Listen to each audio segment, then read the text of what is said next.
Hey everyone, and welcome back for another deep dive. Today, we're going to be looking at something pretty intense, I guess you could say. We're going to be talking about Aleister Crowley's ideas about death. Hmm. And, specifically, we're looking at an excerpt that you all shared from his letter concerning death. Okay. And it's really wild to think that the Ordo Templi Orientis originally published this back in 1918 and then again in 1985. Yeah. It's fascinating. It's had a long life, this letter. What is it about this piece that you think makes it so enduring? Well, it's not your typical, philosophical treatise on death. Exactly. And right from the start, the letter's addressed in a very interesting way to the illustrious demoiselle Anna Wright, companion of the Holy Grail, shining like the moon. Oh, okay. So right away, we're in a very specific context. Yeah. There's like this mystical, almost ritualistic kind of feel to it. All right, so let's get into this letter. Crowley starts by quoting from the Book of the Law, his central text. And he says, "Every man and every woman is a star." And then he uses this really striking image of Nuit, the Egyptian goddess of the night sky, embracing a dewdrop. Hmm. When you hear that, what does that bring to mind for you? Like, how does that image make you think about life and death differently? Well, I mean, he's really hitting us over the head with this cosmic imagery, right? Yeah. He wants to emphasize that we're all part of something so much bigger than ourselves. Okay. And he uses the dewdrop, that's you, the individual. And then you're being absorbed into the vastness of Nuit, the eternal cosmos. So, within Thelema, Crowley's philosophy, this understanding of our connection to something infinite really helps us overcome the fear of death. It's a very powerful way to think about it, like being part of something so vast and timeless. Okay.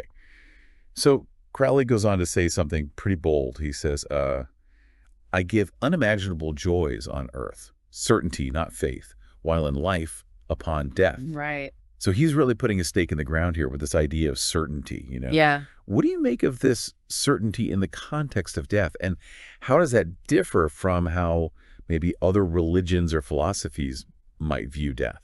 So this is where the concept of gnosis becomes important in Thelema.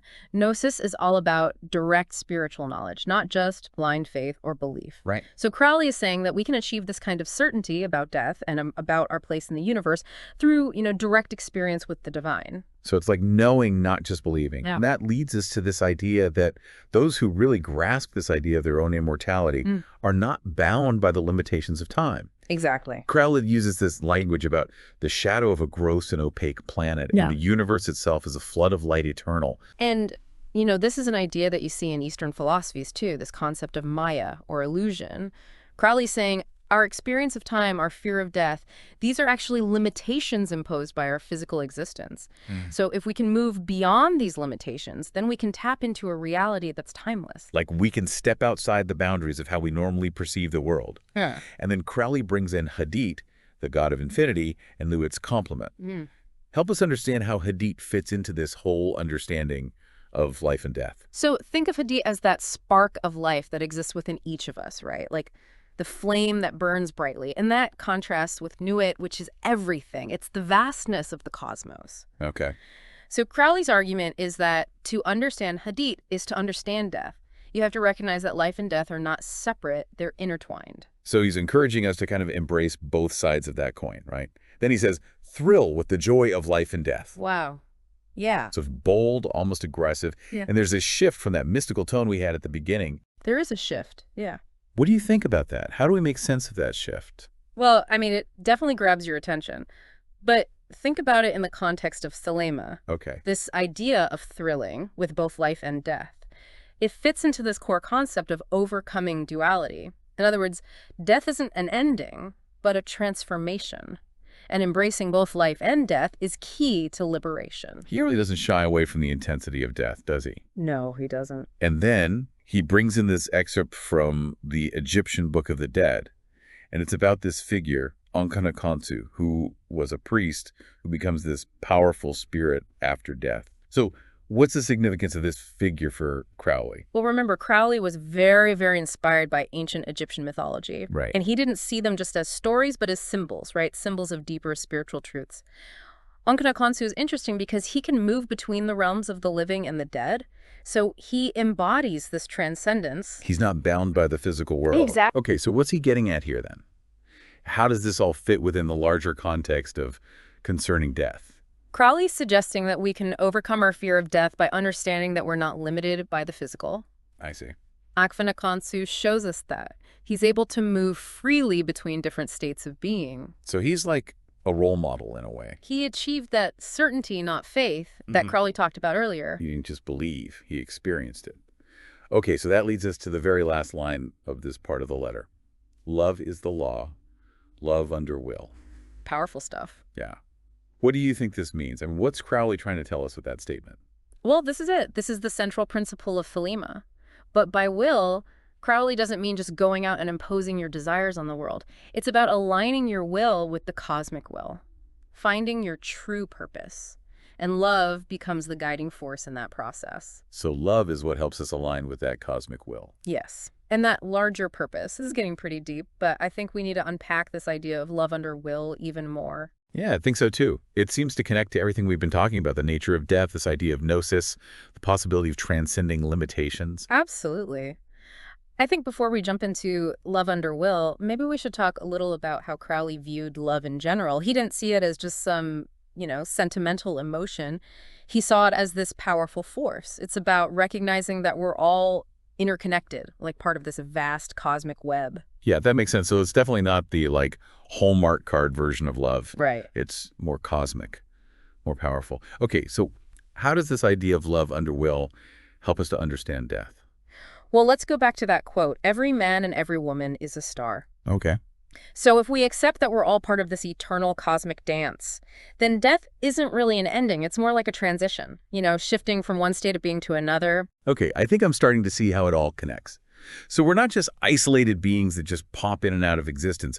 We're part of something much bigger, something that goes beyond the limits of our individual lives. And this love under will, this aligning ourselves with that greater purpose, is how we tap into that. Exactly. And when you grasp that concept, the fear of death starts to lose its grip. Death becomes less about an ending and more about a transformation, a continuation of that journey. Crowley didn't shy away from the intensity of death, though.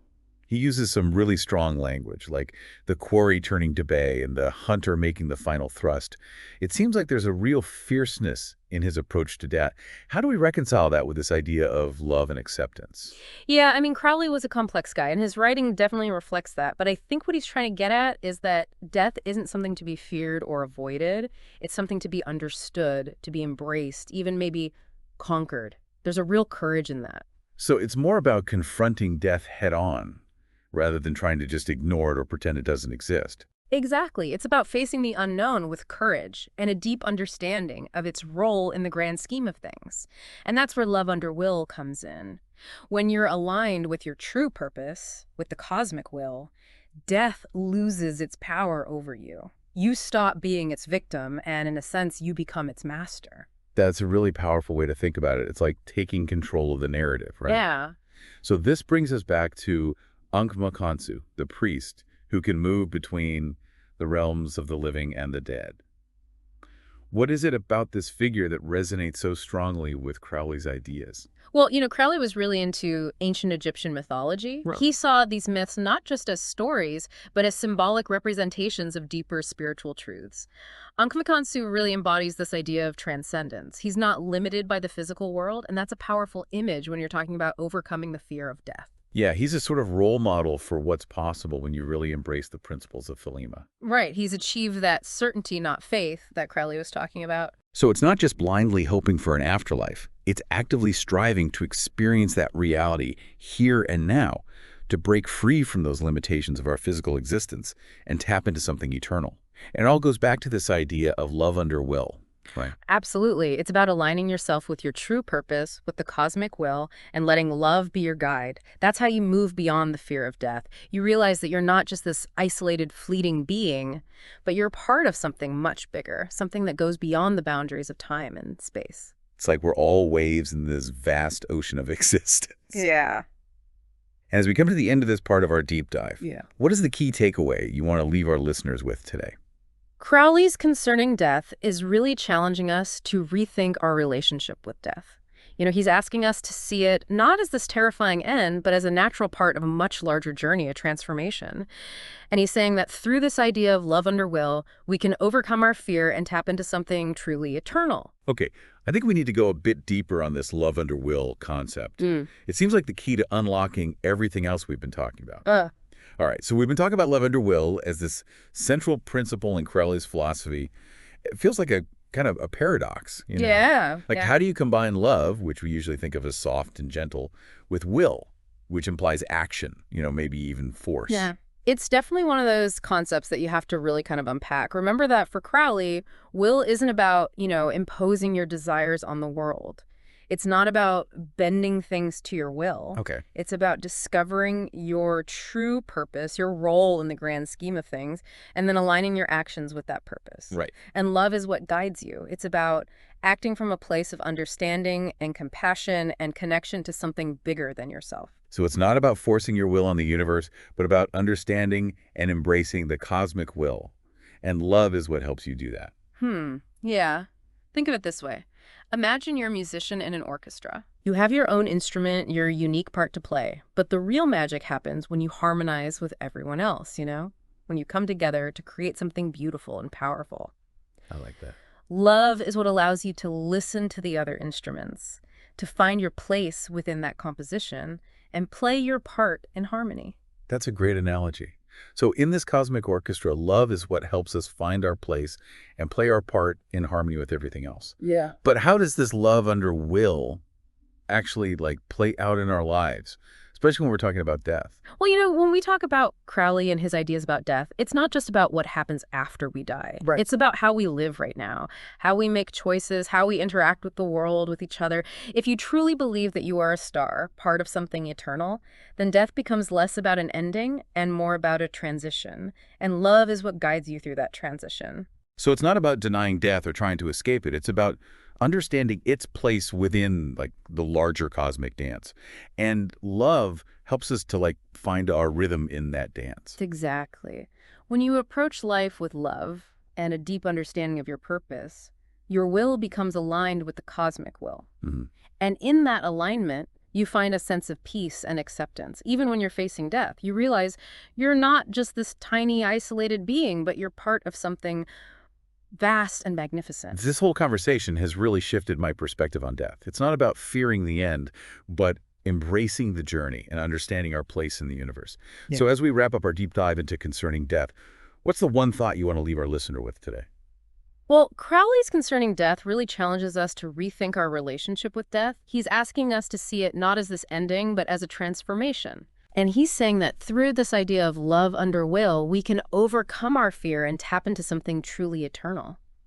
So if death is not the end, but a transformation, what does that imply about our choices and actions in life? How would you live differently if you truly embrace this idea of being a star eternally existing? Wow, that is a powerful question. I think I'll be pondering that one for a while. Thanks for joining us on this deep dive. We hope you found it insightful and maybe even a little bit transformative.